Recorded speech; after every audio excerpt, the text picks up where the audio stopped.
Hello everybody, today we'll talk about how to fix or how to solve your Google Drive.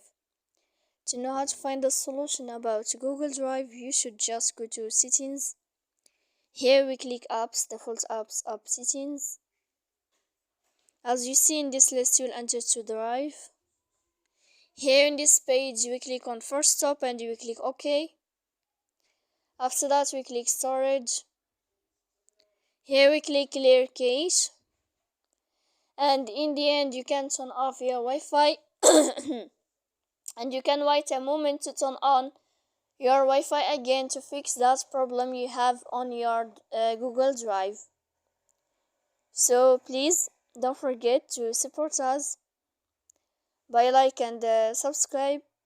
See you next time in another video, and thank you for watching.